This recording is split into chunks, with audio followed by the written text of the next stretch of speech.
નમસ્તે, કેમ છો તમે બધા? જય માતાજી, જય શ્રી કૃષ્ણ। આજે પણ હું રોજની જેમ ઘરનું બધું કામ પૂરું કરીને બહાર નીકળવાની તૈયારી કરવા લાગી।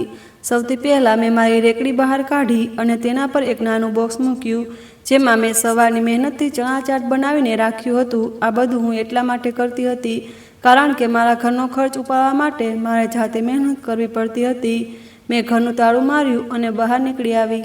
રેકડી ધકેલતા ગલીમાંથી રોડ તરફ આગળ વધી। આ બધું હવે મારું રોજનું કામ બની ગયું હતું। મારા જીવનમાં ગરીબીનો બોજ તો હતો જ, પરંતુ ઉપરવાળાએ સાથે એટલી હિંમત પણ આપી હતી કે હું કોઈની સામે હાથ ફેલાવવાને બદલે મારા હાથે મહેનત કરું અને તે મહેનતની કમાણીથી મારું અને મારા બાળકનું પેટ ભરું। મેં મારા નાના બાળકને પણ સાથે ઝૂલામાં સુવડાવી દીધું, જે રેકડીની નીચે કાપડનું બનેલું ઝૂલો હતો, તેમાં તે આરામથી સૂતો હતો। બાળકને સુવડાવીને હું રેકડી ધકેલતા ધીમે ધીમે રોડ પર પહોંચી અને રોજની જેમ એક મોટા ઝાડની છાયડીમાં રેકડી ગોઠવી દીધી। ત્યાં હું હંમેશા બેસતી હતી। રેકડી ગોઠવીને મેં ઉપરવાળાનું નામ લીધું અને આસપાસ નજર ફેરવી, ત્યારે થોડી જ વારમાં નજીકની શાળાની ઘંટડી વાગી, બાળકોનો બ્રેક થયો અને રોજની જેમ બાળકોનું ટોળું મારી રેકડી સુધી દોડતી આવી પહોંચ્યું। બાળકો ખુશીથી ચણા ચાટ માગી રહ્યા હતા। હું બધાને એક એક કરીને આપવા લાગી। તે ખુશીઓમાં જ મારો થાક ઓછો થઈ જતો હતો। આ માટે આ નજારો કોઈ વરદાનથી ઓછો નહોતો, કારણ કે આ બાળકો જ મારા ઘરનો ખર્ચ લાવવાનું માધ્યમ બનતા હતા। તે ક્ષણે મારી આંખોમાં ખુશીના આંસુ આવી ગયા। મેં ઉપરવાળાનો આભાર માન્યો કે તેણે મારી મહેનત રંગ લાવી। મારી રેકડી પર ભીડ લાગી રહી અને હું બાળકોને ચણા ચાટ વેચતી હતી। ધીમે ધીમે બધા બાળકોને આપીને જ્યારે હું થોડી ફ્રી થઈ તો મેં દિવસની કમાણી ગણી અને ફરી ઉપરવાળાનો આભાર માનવા લાગી। એટલામાં થોડા વધુ લોકો ખાવા આવી ગયા। હું તરત જ ફરી કામે લાગી ગઈ અને તેમને પણ ચણા ચાટ બનાવી આપ્યું। પરંતુ જેવી હું કામથી ફ્રી થઈ અને ઝૂલા તરફ નજર કરી તો મારા શ્વાસ અટકી ગયા। મારા પગ નીચેથી જમીન સરકી ગઈ, કારણ કે રેકડીની નીચે ઝૂલામાં મારું બાળક હાજર નહોતું। ઝૂલાની બાજુમાં તેનું ફીડર રાખેલું હતું, પરંતુ બાળક ગાયબ હતું। મારી હાલત ખરાબ થઈ ગઈ। હું કાંપતા કાંપતા ચારે બાજુ જોવા લાગી, ક્યાંય તેનું કોઈ નિશાન દેખાતું નહોતું। પહેલાં મને ખ્યાલ આવ્યો કે કદાચ હું તેને ઘરે જ ભૂલી આવી હોઉં। મેં રેકડી તે જગ્યાએ છોડી દીધી અને પાગલની જેમ દોડતી ગલી તરફ ભાગી। મારું ઘર ગલીના છેલ્લે હતું। જ્યારે ત્યાં પહોંચી તો ઝડપથી તાળું ખોલ્યું અને અંદર જઈને દરેક રૂમ જોયો, પરંતુ ત્યાં પણ મારું બાળક નહોતું। હું ફરી દોડીને રેકડી સુધી આવી, પરંતુ ત્યાં પણ કશું મળ્યું નહીં। મારી હાલત વધુ ખરાબ થઈ ગઈ। હું આમ તેમ લોકોને પૂછવા લાગી, કોઈને કશું દેખાયું નહોતું। કોઈએ મારા બાળકને જોયું નહોતું। બધા લોકો મને આશ્ચર્યથી જોઈ રહ્યા હતા। હું એક એક કરીને વારંવાર પૂછતી હતી, પરંતુ કોઈની પાસે કોઈ જવાબ નહોતો। એવું લાગતું હતું જાણે મારું 7-8 મહિનાનું બાળક અચાનક જમીનમાં સમાઈ ગયું હોય કે આકાશ ગળી ગયું। નહીં તો ત્યાં ચારે બાજુ લોકો હતા અને હું જાતે રેકડી પાસે ઊભી હતી। જો તે ક્યાંય પડે તો મને સૌથી પહેલાં દેખાતું। મેં શાળાના ગેટ સુધી દોડ લગાવી, એ વિચારીને કે કદાચ કોઈ બાળક તેને ઉઠાવી ગયું હોય, પરંતુ ત્યાં પણ કશું મળ્યું નહીં। અહીં સુધી કે શાળાના સીસીટીવી કેમેરા પણ ચેક કરવામાં આવ્યા, પરંતુ તેમાં ફક્ત એ જ દેખાતું હતું કે હું બાળકોને ચણા ચાટ આપી રહી છું। તે પછી કશું સ્પષ્ટ નહોતું, જાણે વચ્ચેનો આખો સમય ગાયબ થઈ ગયો હોય। આખરે હું થાકી હારીને પોલીસ પાસે પહોંચી અને રિપોર્ટ નોંધાવી। પોલીસે મને ભરોસો આપ્યો કે જ્યાં સુધી તારું બાળક નહીં મળે ત્યાં સુધી અમે લોકો ચેનથી નહીં બેસીએ। તેમની વાતો પર મેં પણ ભરોસો કરવાનો પ્રયાસ કર્યો, પરંતુ દિલની અંદર એક અજીબ ડર બેસી ગયો હતો। હું ઘરે પાછી આવી, પરંતુ ઘરની શાંતિ મારા દિલને વધુ બેચેન કરી રહી હતી। બાળકની યાદમાં આંખોમાંથી આંસુ રોકાતા નહોતા।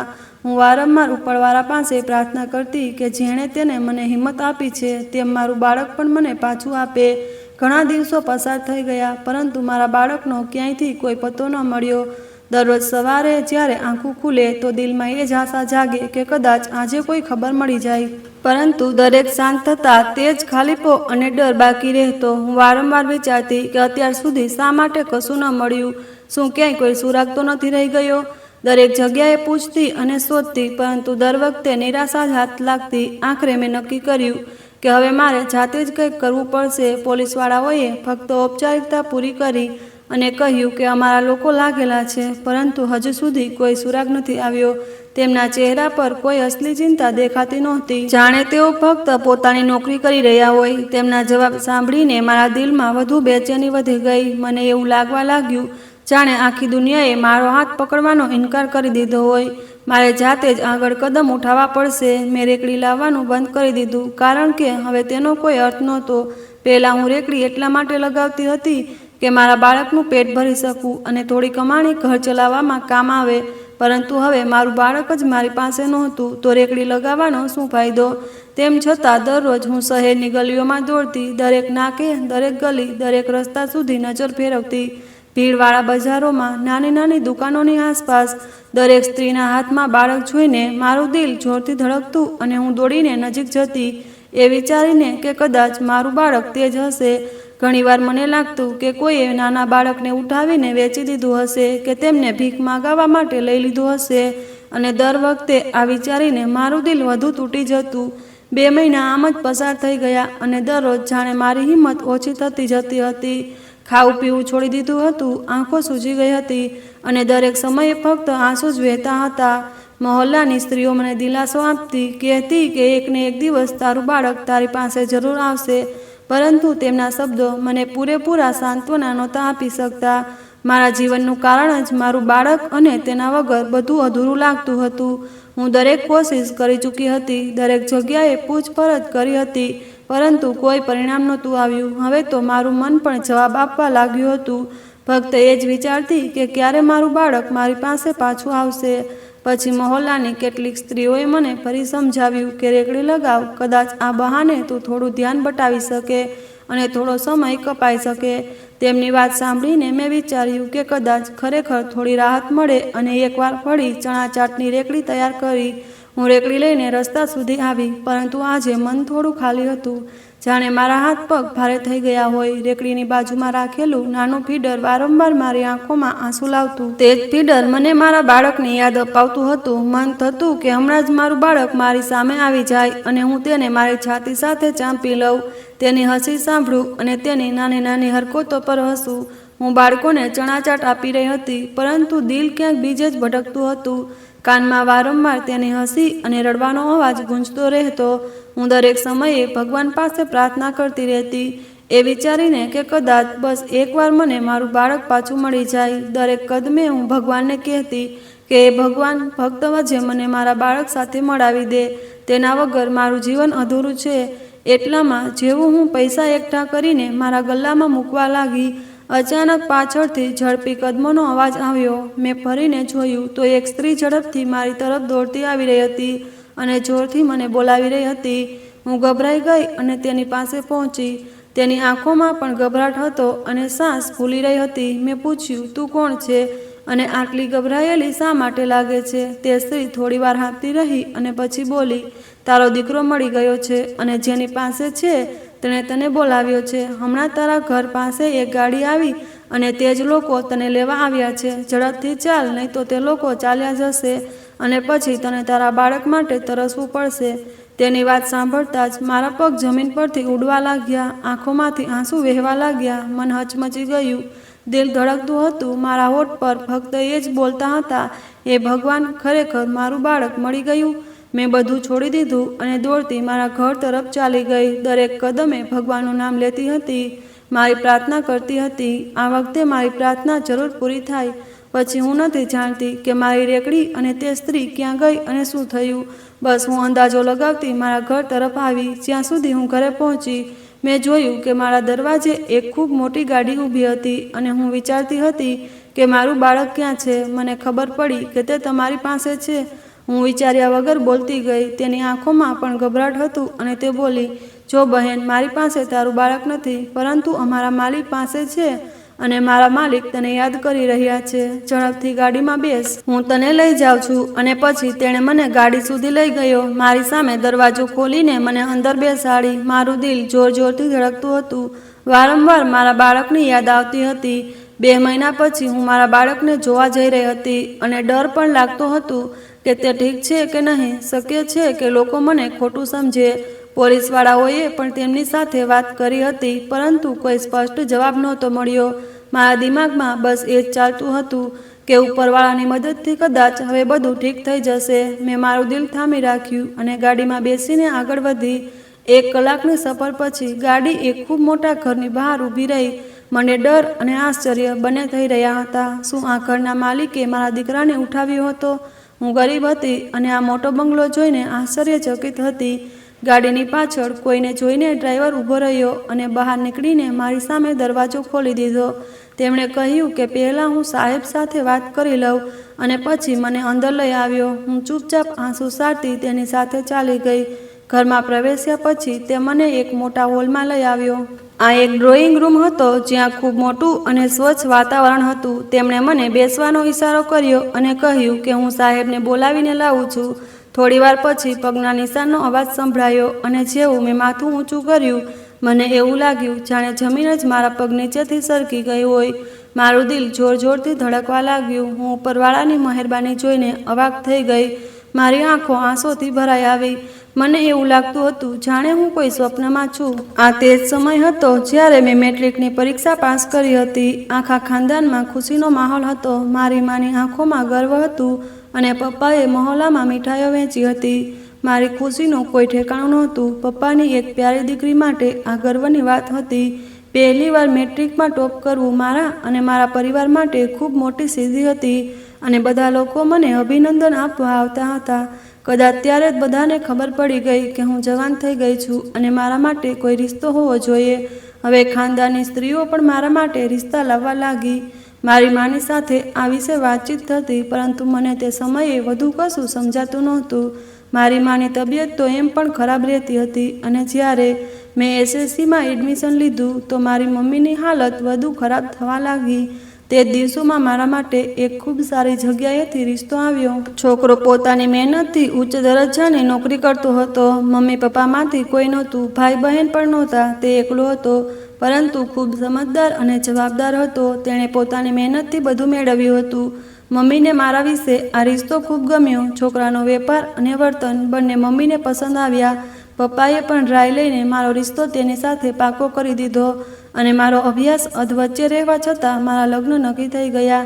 જ્યારે હું લગ્ન કરીને અહીં આવી તો મને ખબર પડી કે મારા પતિ માનવ સાહેબ ખૂબ જ સારા માણસ છે. તેઓ મારાથી ઉંમરમાં થોડા મોટા હતા પરંતુ ખૂબ જ સાદા અને સારા વ્યવહારના હતા. તેમની સાથે જીવન વિતાવવામાં મને કોઈ મુશ્કેલી નહોતી થતી. મનમાં મને કોઈ મુશ્કેલી નહોતી લાગતી. ઘરમાં દરેક વસ્તુ હાજર હતી પરંતુ ન જાણે શા માટે મને તેમની સાથે બિલકુલ લગાવ ન થયો. શરૂઆતથી જ હું મારા મમ્મી પપ્પા પાસે હંમેશા ફરિયાદ કરતી રહેતી કે તે લોકોએ મારી મરજી વગર મને મારાથી મોટી ઉંમરના વ્યક્તિ સાથે લગ્ન કરી દીધા. પરંતુ હું નહોતી જાણતી કે આ તેમનો નિર્ણય મારા માટે કેટલો સારો સાબિત થશે. માનવ અવારનવાર બીમાર રહેવા લાગ્યા હતા. તેમનું બ્લડ પ્રેશર હાઈ રહેતું હતું અને સુગર પણ હાઈ રહેતું હતું. સાથે તેમની તબિયતની સમસ્યાઓ વધતી જતી હતી. હું બસ તેમની તબિયત વિશે વિચારીને ઘરે પાછી આવતી અને માનવ મને બહેલાવતા ફોસલાવતા રહેતા. તેઓ મારી સાથે વાતો કરીને મારું મન હળવું કરતા પરંતુ મારું મન હંમેશા મારા મમ્મી પપ્પા તરફ લાગેલું રહેતું અને ઘર તરફ પણ લાગેલું રહેતું. આમાં જ સમય પસાર થતો ગયો. લગ્નના 6 મહિના પછી મારી મમ્મી આ દુનિયામાંથી ચાલી ગઈ કારણ કે તેમનું હાઈ બ્લડ પ્રેશર અને હાઈ સુગર હતું. મમ્મીના જવાથી પપ્પા બિલકુલ એકલા રહી ગયા. આ દુનિયામાં તેમની પાસે મારા સિવાય કોઈ નહોતું. હું ક્યારેક પપ્પા પાસે જતી, ક્યારેક મારા ઘરમાં રહેવા લાગી. આજ સુધી માનવે મને કોઈ પણ વસ્તુ માટે રોકટોક ન કરી. તેઓ મને મારી મરજીથી દરેક જગ્યાએ આવવા જવા દેતા રહ્યા. મમ્મીના મૃત્યુ પછી મને મારી સમયની કેટલીક છોકરીઓએ મળી જેમણે મારી સાથે મેટ્રિક પાસ કરી હતી. હું તેમને મળવા લાગી અને તેમને કહેતી કે મારા લગ્ન પણ થઈ ગયા છે. પરંતુ વાત એ હતી કે મારા સાસરિયાઓ ખૂબ સખત વ્યવહારવાળા હતા. તેઓ મને એકલી ક્યાંય જવા દેતા નહોતા. તેમ છતાં મારી મમ્મીના કારણે તેમણે મને આવવા દીધી. એમ પણ હું તે સમયે મારી મમ્મી પપ્પાના ઘરે હતી તેથી તેમની પાસે પરવાનગી લેવાની જરૂર ન લાગી અને હું અહીં આવી ગઈ. મને ખાતરી છે કે જો તમારા પતિ તમને કોઈ વસ્તુ માટે રોકતા નથી તો તમે ખૂબ નસીબદાર છો. મારા પતિ મારી સમવયના જરૂર હતા પરંતુ વિચાર અને સમજણની બાબતમાં ખૂબ જ જવાબદાર અને સમજદાર હતા. તેમણે મને માનવ જેવો માણસ આપ્યો જે મારી દરેક વાત સમજતો, મારી દરેક જરૂરિયાત સમજતો હતો. તે ક્યારેય પોતાના હુકમ આગળ મારું માથું નમાવવાનો પ્રયાસ ન કરતા પરંતુ હું તેમ છતાં આજ સુધી તેને પતિ જેવો દરજ્જો ન આપી શકી. મારી આંખોમાં આંસુ આવી ગયા. બાકી લગ્નની બધી રસમો પૂરી થયા પછી હું પપ્પા પાસે રહેવા લાગી. બસ 2 દિવસ પપ્પા પાસે રહેતી અને પછી મારા પતિ પાસે જતી. હું મારા પતિની ખૂબ કાળજી લેવા લાગી હતી. અને મારા આ બદલાવને તેઓ પણ મહેસૂસ કરતા હતા. આ જ કારણે તેઓ હસતા હસતા મજાક કરતા અને કહેતા કે કેવી રીતે કુદરત અમારા પર મહેરબાન થઈ ગઈ કે તમારી નજર અમારા પર પડી. પરંતુ આ સિવાય મેં ક્યારેય તેમની પાસે કોઈ ફરિયાદ ન કરી અને હંમેશા તેમનો આભાર માનતી રહી. ક્યારેક કહેતી કે તમે ન હોત તો કદાચ હું બધું સારી રીતે સંભાળી ન શકત, પરંતુ મારા મમ્મી અને પપ્પા બંનેને સંભાળવું તમે મને ક્યારેય કોઈ વસ્તુ માટે રોક્યા પણ નથી. તે હસતા હસતા મારા ખભા પર હાથ મૂકતા અને કહેતા કે તું અને હું બસ એક જ ગાડીના પૈડા છીએ. જો આપણે બંને એકબીજાનો સાથ નહીં આપીએ તો કોણ આપશે? અને મને તેમની આ વાત ખૂબ ગમી. દિવસો આમ જ પસાર થતા ગયા. અમારું જીવન ધીમે ધીમે આગળ વધવા લાગ્યું. સમયની સાથે બધા જૂના કાર ઉજાવા લાગ્યા. પપ્પા પણ હવે ઉપરવાળાની મહેરબાની સમજવા લાગ્યા. મારા લગ્નને 1 વર્ષ થઈ ગયું હતું.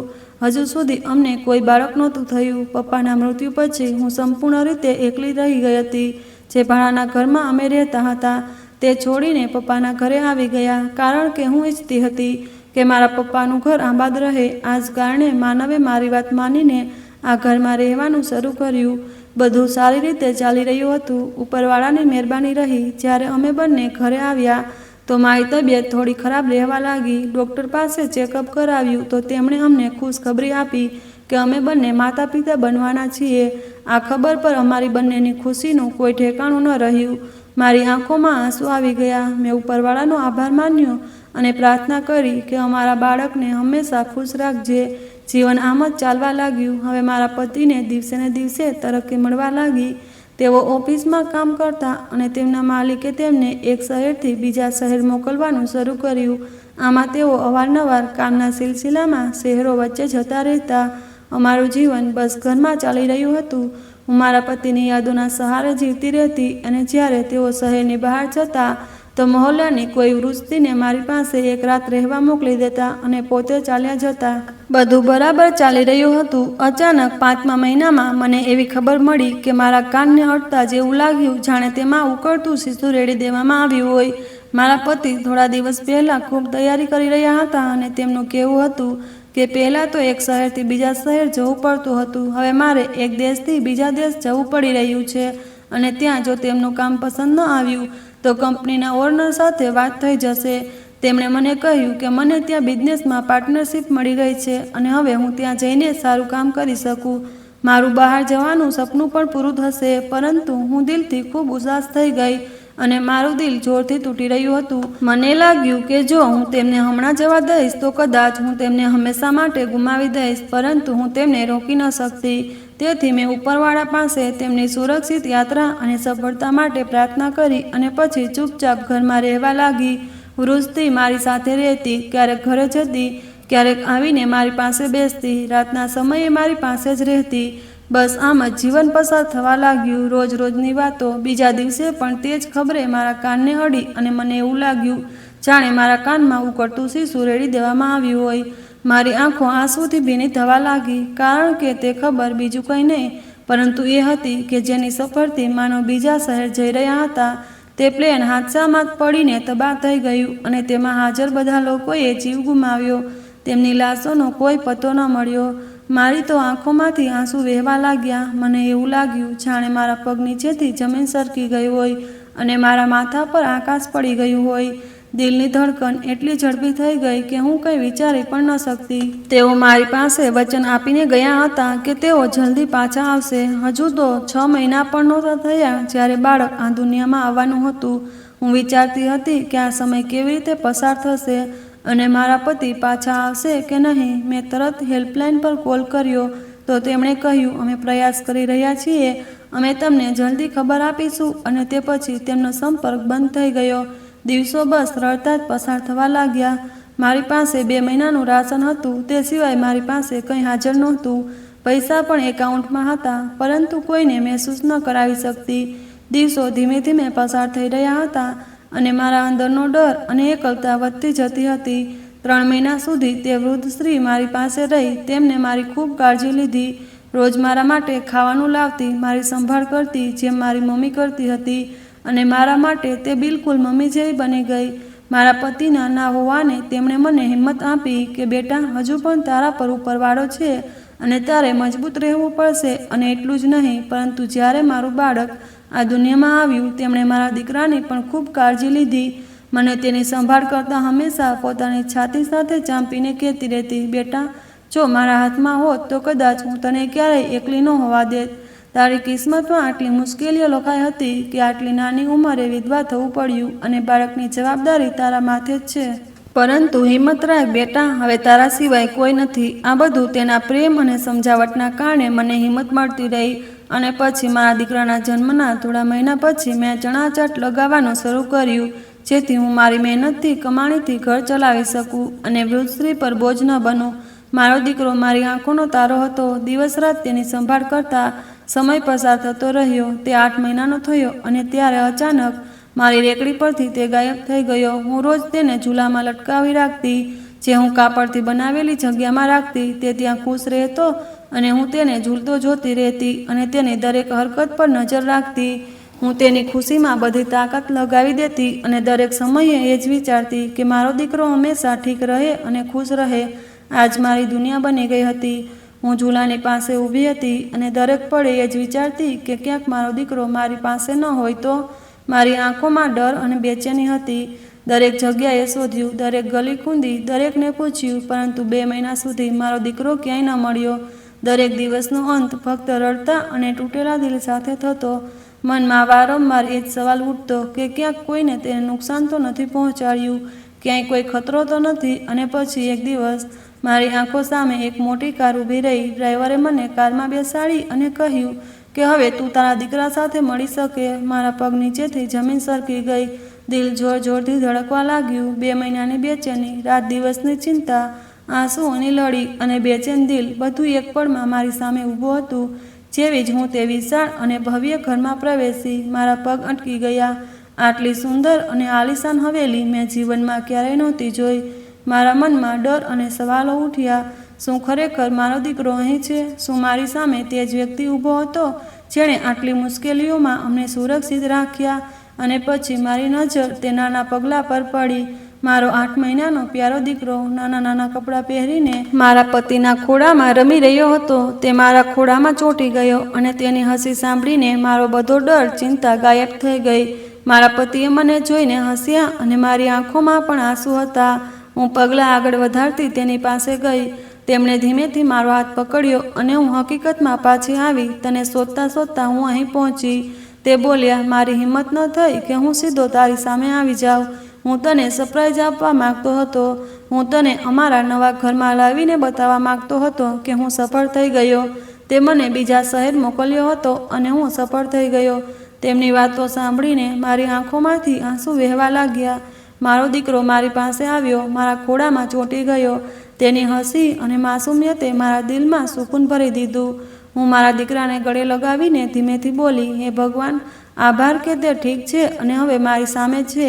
મેં ધ્યાનથી જોયું. મારો પતિ તે જ વ્યક્તિ હતો જેણે મેં ઘણીવાર યાદ કર્યો હતો, જેની લાશને મેં મારી આંખોથી જોઈ હતી અને હવે તે જીવતો મારી સામે ઊભો હતો. તેમણે મારા દીકરાને પોતાના ખોળામાં ઉપાડ્યો, તેની સાથે રમ્યા અને મારી તરફ જોઈને હસ્યા. મેં તેમને ગળે લગાવી લીધા. મારા હાથ તેમની પીઠ સાથે લપેટાઈ ગયા અને હું રડતી રહી. 2 મહિનાની બેચેની, તે રાતની ચિંતા, દરેક દિવસનો ડર હવે ખતમ થઈ ગયો. મારા પતિએ ધીમેથી કહ્યું, હવે બધું ઠીક છે, આપણે સાથે છીએ, દીકરો આપણી સાથે છે, હવે તારે ડરવાની જરૂર નથી. તેમના શબ્દો મારા દિલમાં ઉતરી ગયા. હું મારા દીકરાની માસૂમ આંખોમાં જોઈ રહી હતી. તેના નાના હાથ મારા હાથમાં હતો. તેની નાની હસી મારા કાનમાં ગૂંજી રહી હતી. મારા પતિએ મને પોતાની નજીક ખેંચી અને અમારા બાળકને પણ અમારી વચ્ચે રાખ્યું. અમે ત્રણેય ગળે લાગ્યા, જાણે આખી દુનિયાની ખુશીઓ અમારી પાસે આવી ગઈ હોય. મેં ઉપરવાળાનો આભાર માન્યો. મારા દિલમાં રાહત અને સુકૂન ભરાઈ ગયું. હવે હું જાણતી હતી કે મારી મહેનત, મારી પ્રાર્થના અને મારી આશા ક્યારેય વ્યર્થ ન ગઈ. મારો દીકરો સુરક્ષિત હતો, મારો પતિ જીવતો હતો અને અમે ત્રણેય હવે એક પરિવારની જેમ ફરી એક સાથે હતા. મારા પતિ માનવ મારા ખભા પર હાથ મૂક્યો, હસતા હસતા કહ્યું, જો હવે આપણે બધા ઠીક છીએ, કોઈ ખતરો નથી, કોઈ ડર નથી. હવે બસ આપણી સાથે આ જ ખુશી અને પ્રેમ રહેશે. હું તેમના ખોળામાં મારા દીકરાને જોઈને રડતી હતી, હસતી રહી અને વારંવાર ઉપરવાળાનો આભાર માનતી રહી કે તેમણે અમારા માટે વિચાર્યું. ચમત્કાર કર્યો। તેમણે મને પોતાની છાતી સાથે લગાડીને ડાઇનિંગ રૂમમાં લઈ આવ્યા, જ્યાં હળવી પીળી રોશની ઝગમગી રહી હતી અને ખૂણાઓમાં સજાવેલી સજાવટ જાણે મારી આંખો સામે એક નવી દુનિયા ખોલી રહી હતી। તેમણે મારા હાથો પકડીને સોફા પર બેસાડી અને મારી આંખોમાં સીધું જોતા રહ્યા। તેમની આંખોમાં આંસુ પણ હતા અને એક હસી પણ, જાણે તેઓ એકસાથે ખુશ પણ હતા અને અંદરથી તૂટેલા પણ। તેમણે ઊંડા શ્વાસ લીધો અને ધીમેથી બોલ્યા, તું જાણે છે, જ્યારે હું એરપોર્ટ પર હતો ત્યારે મને એક અજાણ્યો મળ્યો। તેની હાલત ખૂબ ખરાબ હતી। તેની પાસે કશું નહોતું, બસ એક ટિકિટ અને કપડાં। તે રડતા રડતા કહેતો હતો કે તેણે કોઈ છોકરી સાથે લગ્ન કર્યા હતા, પરંતુ કેટલાક લોકોએ તેણે અપહરણ કરી લીધી અને તેને બીજા શહેરમાં લઈ જવામાં આવી। તે કહેતો હતો કે જો તે ત્યાં નહીં ગયો તો તેની પત્ની કદાચ તેને ક્યારેય ન મળે। તે પોતાના પ્રેમ માટે બધું દાવ પર લગાવી ચૂક્યો હતો। તેની આંખોમાં દર્દ પણ હતું અને આશા પણ। મેં તેને જોયો તો મારું દિલ ભરાઈ આવ્યું, કારણ કે હું પણ તારા માટે જીવતો હતો અને તેની આંખોમાં મારી ઝલક જોઈ રહ્યો હતો। મેં વિચાર્યું, જો હું તેના દર્દને નહીં સમજું તો કોણ સમજશે? મેં તેને મારું જેકેટ ઉતારીને પહેરાવી દીધું, કારણ કે ખૂબ ઠંડી હતી અને તેની પાસે પહેરવા માટે કશું નહોતું। હું જાણતો હતો કે આગળ જઈને પૈસા કમાઈ લઈશ, પરંતુ તેની પાસે તો કશું નહોતું। તેથી મેં તેને મારી ઘડિયાળ પણ ઉતારીને આપી દીધી। તે ઘડિયાળ તે જ હતી જે તે મને અમારી વર્ષગાંઠ પર આપી હતી। હું જાણતો હતો કે તે મારા માટે કેટલી મહત્વની હતી, પરંતુ સમયે મને લાગ્યું કે કદાચ તેના માટે આ કામ આવી જાય તેની મારી ખુશી સામે હતી। તેથી મેં મારું બધું તેના હવાલે કરી દીધું, અહીં સુધી કે મેં તેના હાથમાં મારું કાર્ડ મૂકીને કહ્યું કે આનો ઉપયોગ કરી લે અને જે થઈ શકે તે તારા પ્રેમને શોધી લે। તેમણે મારી આંખોમાં જોયું અને તેના ચહેરા પર આંસુઓ સાથે હળવું હાસ્ય આવ્યું। તેમણે મારો હાથ પકડીને કહ્યું, ભાઈ, તું મારા માટે દેવતા બની ગયો છે। હું તેનું હાસ્ય ક્યારેય ન ભૂલી શક્યો અને પછી હું મારી ફ્લાઇટમાં ચડી ગયો, પરંતુ કોને ખબર હતી કે તે ફ્લાઇટ મારું જીવન બદલી નાખશે। વિમાન ઉડ્યામાં થોડીવાર પછી તેજ તોફાન આવ્યું। વિમાન જોરથી હલવા લાગ્યું, લોકો ચીસો પાડવા લાગ્યો, બાળકો રડવા લાગ્યા અને અચાનક વિમાનમાં આગ લાગી। ધુમાડો ફેલાઈ ગયો અને બધા લોકો આમ તેમ ભાગવા લાગ્યા। મને ફક્ત તારો ચહેરો યાદ આવતો હતો અને અમારા આવનારા બાળકનો ખ્યાલ આવતો હતો। હું વિચારતો હતો કે જો મારું જીવન અહીં ખતમ થઈ ગયું તો તું એકલી કેવી રીતે રહીશ અને આ બાળક કોના સહારે મોટું થશે? મારી છાતીમાં દર્દ ઉઠતું હતું। હું બસ ઉપરવાળા પાસે એ જ પ્રાર્થના કરતો હતો કે જો મને ન બચાવવો હોય તો ઓછામાં ઓછું મારી પત્ની અને મારા બાળકનું જીવન સરળ બનાવી દે। તેમ છતાં એક જોરદાર ધડાકો થયો અને વિમાન ટુકડાઓમાં વિખેરાઈ ગયું। હું ન જાણતો હતો કે તે પછી મારી સાથે શું થયું। બસ એટલું યાદ છે કે જેવી મારી આંખો બંધ થઈ, મેં તારું નામ લીધું અને બેહોશ થઈ ગયો। જ્યારે હોશ આવ્યો તો હું કોઈ હોસ્પિટલમાં પડ્યો હતો। ચારે બાજુ મશીનો લાગેલા હતા અને નર્સો દોડાદોડી કરી રહી હતી। મને સમજાતું નહોતું કે હું જીવતો કેવી રીતે છું। ડૉક્ટરે મને કહ્યું, તું હાદસામાં ખૂબ ખરાબ રીતે ઘાયલ થયો હતો, 3 મહિના સુધી કોમામાં હતો। તારા માલિકે તને ઓળખીને અહીં દાખલ કરાવ્યો અને તારી સારવાર કરાવી। હું સાંભળીને આશ્ચર્યચકિત થઈ ગયો। મેં વિચાર્યું હતું કે કદાચ હવે હું ક્યારેય મારી આંખો નહીં ખોલું, પરંતુ ઉપરવાળાએ મને એક બીજો મોકો આપ્યો। ધીમે ધીમે મારી યાદશક્તિ પાછી આવવા લાગી। વચ્ચે વચ્ચે તારો ચહેરો મારી આંખો સામે આવતો અને હું રડી પડતો। ડૉક્ટરો કહેતા કે તું હજી નબળો છો અને તારે આરામની જરૂર છે, પરંતુ મારું દિલ બેચેન રહેતું કે તારી પાસે જાઉં। જ્યારે હું થોડો ઠીક થયો તો મારા માલિકે કહ્યું કે તેમણે મારી મહેનત અને ઈમાનદારી જોઈ છે, તેથી તેઓ મને એક મોટો મોકો આપવા માગે છે। તેમણે પોતાની કેટલીક પ્રોપર્ટી મારા નામે કરી દીધી અને મને ફરી વિદેશ મોકલ્યો, જેથી હું નવું કામ સંભાળી શકું। હું ત્યાં ગયો અને દિવસ રાત મહેનત કરતો રહ્યો। મારા માલિકનો વિશ્વાસ અને મારી મહેનત ધીમે ધીમે રંગ લાવવા લાગી। મને એક નવું મકાન મળ્યું, નવો દરજ્જો મળ્યો અને થોડી દોલત પણ, પરંતુ આ બધાની વચ્ચે મારા દિલનું સુકૂન તો ફક્ત તારી પાસે હતું। હું દરેક રાતે તારા વિશે વિચારતો, તારા આંસુ યાદ કરતો અને તારી એકલતાનો ખ્યાલ કરીને બેચેન થઈ જતો। મને લાગતું કે કાશ હું હમણાં ઉડીને તારી પાસે આવી જાઉં, પરંતુ હું ઈચ્છવા છતાં આવી ન શકતો, કારણ કે મારા તારા અને અમારા બાળક માટે થોડી જડો મજબૂત કરવી હતી। આજે જ્યારે હું તારી સામે ઊભો છું તો ફક્ત એક પતિ તરીકે નહીં, પરંતુ તે વ્યક્તિ તરીકે જેણે મોતના મોંમાંથી પાછા ફરીને ફક્ત તારા માટે સાંસો સંભાળી છે। તેમણે મને પોતાની બાહોમાં ભરતા કહ્યું, હવે ડરવાની જરૂર નથી, તારા બધા દુઃખ ખતમ થઈ ગયા। તને જેટલી તકલીફો મળી તે બધું હું જાણું છું। હવે હું તારી સાથે છું, હવે તને ક્યારેય એકલી નહીં રહેવા દઉં।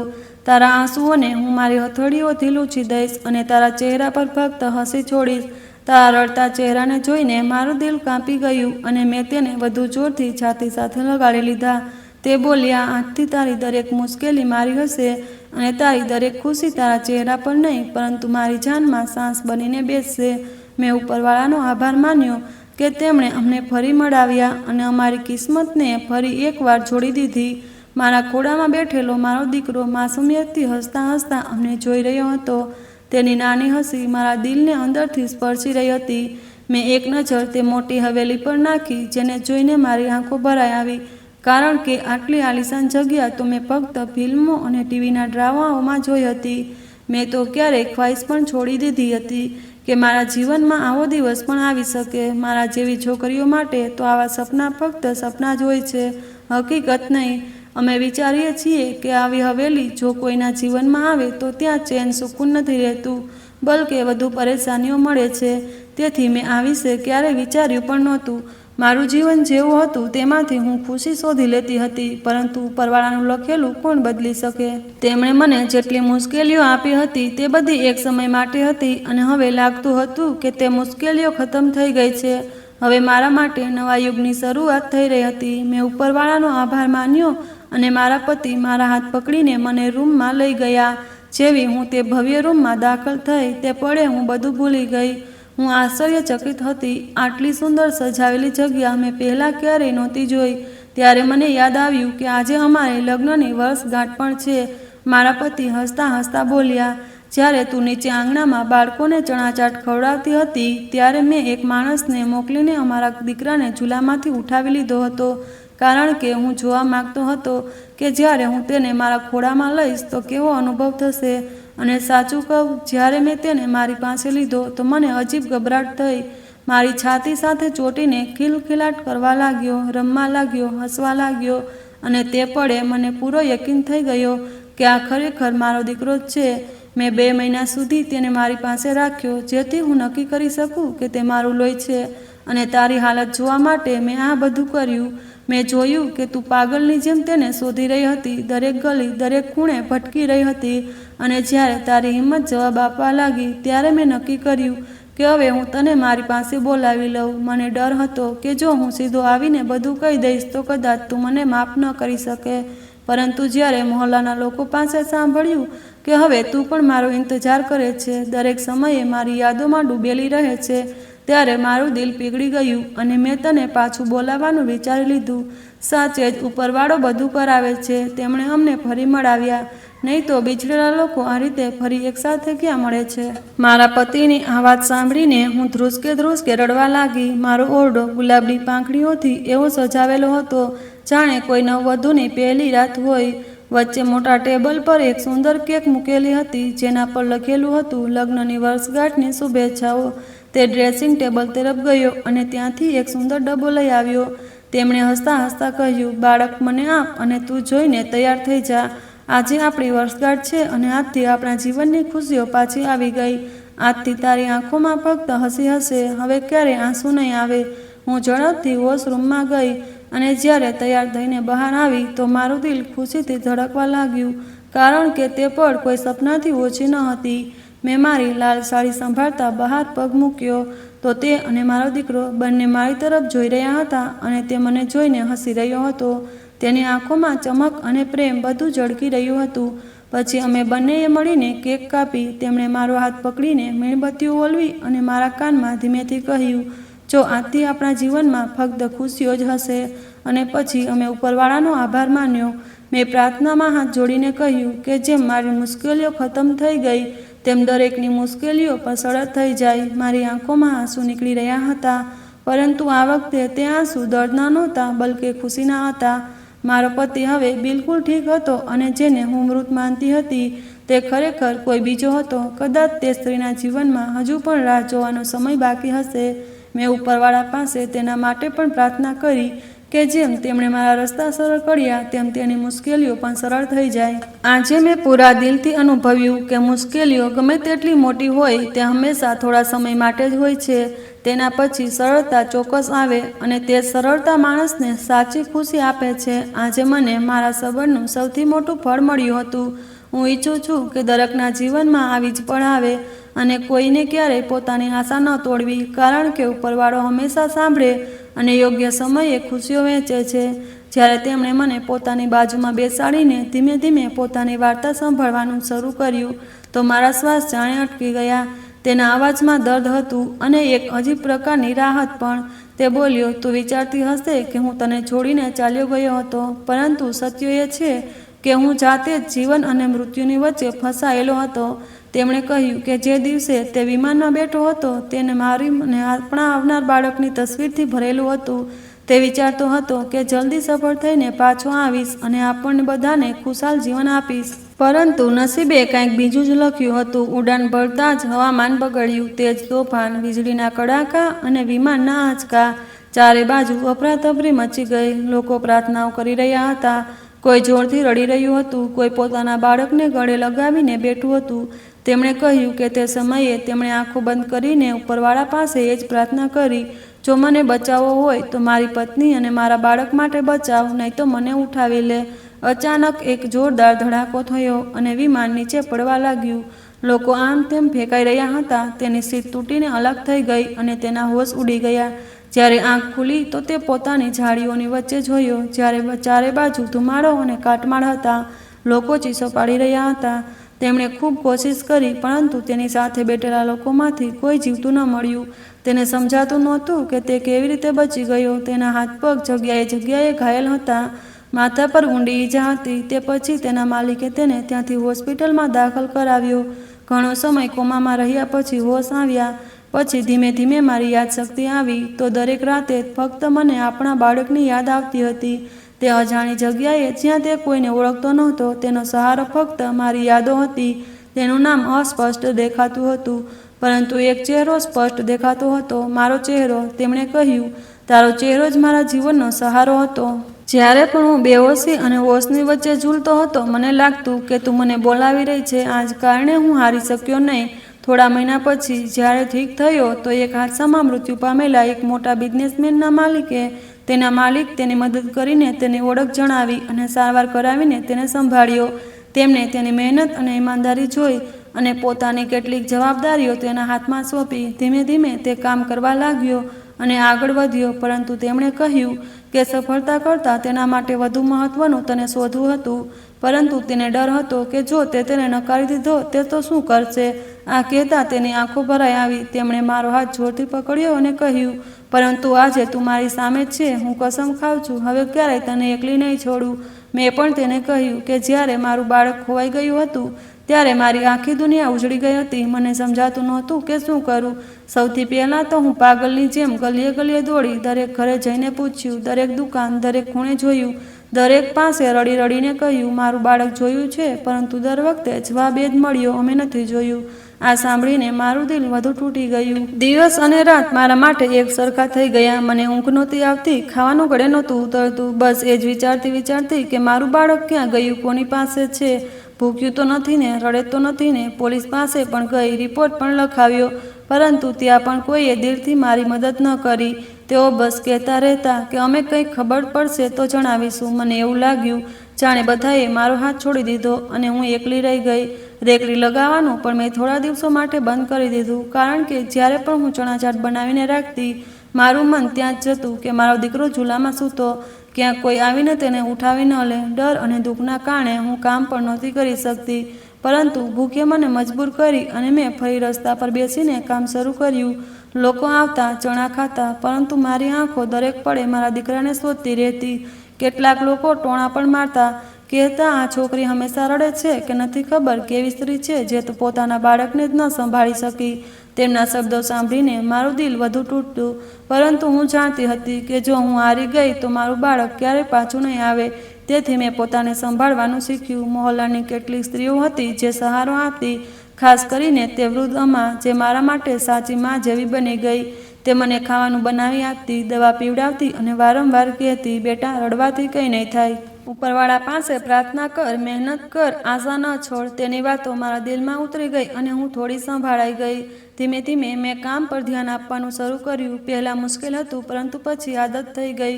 હું દરરોજ ચણા વેચતી, થોડું થોડું કામ લેતી અને રાતે જ્યારે બધા સૂઈ જતા તો ઉપરવાળા પાસે રડી રડીને પ્રાર્થના કરતી કે મારું બાળક મને પાછું મળી જાય. મારા હાથ હંમેશા જોડાયેલા રહેતા અને આંખો ભીની. દિવસો પસાર થતા ગયા. હું ખૂબ થાકી ગઈ હતી, પરંતુ જ્યારે મારું બાળક મારા ખોળામાં હોય અને હસે તો લાગતું કે બધો થાક દૂર થઈ ગયો. તેની માસૂમ હસી જ મારા જીવનનો સહારો હતી. મેં ત્યાંથી શીખ્યું કે દર્દ સાથે પણ જીવવું પડે, અને જો માણસ આશા ન છોડે તો કોઈને કોઈ રસ્તો જરૂર મળે. મારી સામે આટલી મોટી હવેલી જોઈને મારા પગ નીચેથી જમીન સરકી ગઈ. હું વિચારી પણ ન શકતી કે ક્યારે મારા જીવનમાં આવો દિવસ આવશે, કારણ કે મેં હંમેશા એમ માન્યું હતું કે મોટી હવેલી અને મોટા ઘર ફક્ત ફિલ્મો અને વાર્તામાં હોય છે. આપણા જેવી સામાન્ય સ્ત્રીઓ માટે તો સપના પણ ખૂબ દૂરની વાત હોય. પરંતુ ભગવાને લખેલી વાર્તા કોણ બદલી શકે? જ્યારે તે ઈચ્છે તો એક પળમાં બધું બદલાઈ જાય. પહેલાં તેમણે મને દુઃખ અને મુશ્કેલી આપી, જેથી હું મજબૂત થઈ જાઉં, અને હવે તે જ ઉપરવાળા માટે નવા રસ્તા ખોલી રહ્યો. જ્યારે હું હવેલીની અંદર પ્રવેશી તો મને એવું લાગ્યું જાણે હું કોઈ સપનામાં છું. ચમચમાતું ફર્શ, મોટી મોટી પેઇન્ટિંગ, તસવીરો, ભવ્ય ફર્નિચર અને ઝુમ્મર, બધું એટલું સુંદર હતું કે હું મારી આંખો વારંવાર ઘસતી હતી કે ક્યાંક આ સપનું તો નથી ને. પરંતુ આ હકીકત હતી. મારા પતિએ મારો હાથ પકડીને મને ભરોસો આપ્યો કે હવે આ બધું તારું છે અને હવે તને કોઈ મુશ્કેલીનો ડર નહીં રહે. મારા દીકરાને તેમને પોતાના ખોળામાં ઉઠાવ્યો, અને તે નાનું બાળક તેમના ખોળામાં રમી રહ્યું હતું. તેની ખિલખિલાટથી આખો ઓરડો ગૂંજી રહ્યો હતો. તેની માસૂમ હસી જોઈને મારી આંખો ભરાઈ આવી, કારણ કે હું જાણતી હતી કે આ તે જ બાળક છે જેના માટે મેં કેટલી રાતો રડીને ગાળી, કેટલી પ્રાર્થનાઓ કરી, કેટલી વાર ઉપરવાળા સાથે ગીડગીડાઈ કે બસ મારું બાળક સલામત રહે. અને આજે તે જ બાળક મારી સામે હસતું ખેલતું મને જોઈ રહ્યું હતું. મારા પતિએ મારી તરફ જોઈને કહ્યું, હવે કોઈ ગમ નહીં હોય, હવે તને હંમેશા ખુશીઓ મળશે, અને હું તારા દરેક આંસુઓ સાથે મારી હસીમાં બદલી દઈશ. તેમની આ વાતો સાંભળીને મારું દિલ ભરાઈ આવ્યું, અને હું તેમની છાતી સાથે ચોંટી ગઈ. મને લાગ્યું જાણે મારી બધી તકલીફો, મારા બધા ગમ તે જ પળે ખતમ થઈ ગયા, અને મારું જીવન હવે એક નવી શરૂઆત કરવા જઈ રહ્યું છે. તે પળે મેં ઉપરવાળાને દિલથી આભાર માન્યો કે તેમણે મને આટલી મોટી રાહત આપી. મારા પતિ મારી આંખોમાંથી આંસુ લૂછતા વારંવાર કહેતા રહ્યા કે હવે કોઈ તોફાન આપણને અલગ નહીં કરી શકે, હવે કોઈ દર્દ આપણી પાસે નહીં આવે.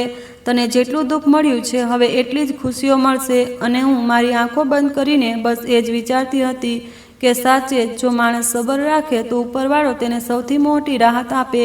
મારી સામે જ્યારે આ મોટી હવેલી આવી તો મારું દિલ જોરથી ધડકવા લાગ્યું, કારણ કે આ બધું જોઈને મને યકીન જ નહોતું થતું કે મારું જીવન છે.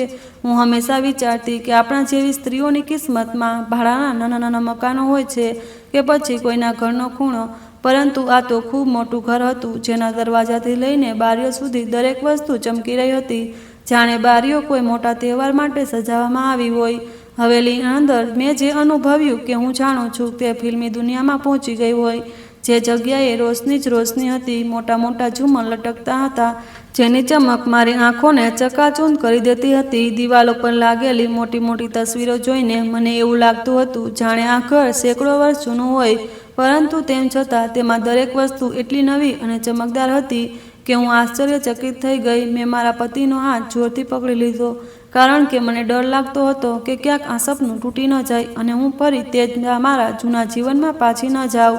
મારા દીકરાએ પણ જ્યારે હવેલીની છત તરફ જોયું તો તે ખિલખિલાટ કરીને હસવા લાગ્યો. તેની હસીનો અવાજ એટલો માસૂમ અને પ્યારો હતો કે મને રડવું પણ આવતું હતું અને હસવું પણ આવતું હતું.